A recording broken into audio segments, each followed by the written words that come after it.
अब ये सारा जो डॉग फाइट है रडार बेस्ड होती है कि आपने कब एक दूसरे जहाज को मॉनिटर किया, उसको लॉक किया जब आपको क्यूज मिलते हैं, और उसके बाद आप फिर एग्जीक्यूट करते हैं। तो PL-15 ये मिसाइल से जिनका इस्तेमाल हुआ, जिससे 5 तैयारे हमने गिराए।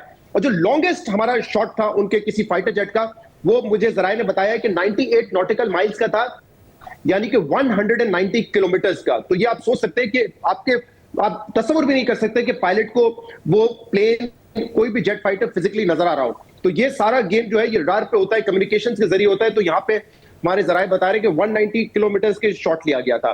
जो एक्सक्लूसिव हमने एक पता किया अपने राय से कि जो पायलट से, क्योंकि ये भी अफवाह आई कि 9-10 की रात को शायद कोई पायलट कैप्चर हुआ है, तो मैंने सवाल किया कि जो 5 फाइटर जेट्स थे उनके पायलट्स का क्या हुआ।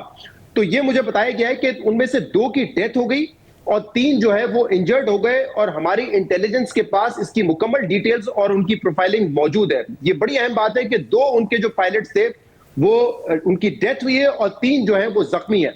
इसके अलावा एक और जो स्टोरी बाद में सामने आई वो ये थी कि तकरीबन उस दिन 125 जहाज जो है दोनों साइड से वो एयर बैटल में मुलविस थे, और 75 to 80 जो जेट्स हैं वो इंडिया की साइड पे थे। दोनों जो एयर फोर्सेस हैं उन्होंने कभी भी अपनी एयर स्पेस को छोड़ के दूसरे की एयर स्पेस में दरअंदाजी नहीं की, वो अपनी एयर स्पेस पे ही खड़े हुए लड़ रहे थे।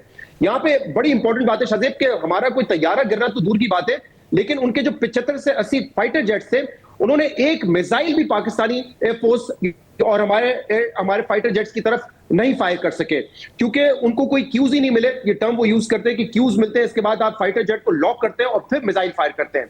तो हमारा ऑफेंसिव इतना ज्यादा स्ट्रांग था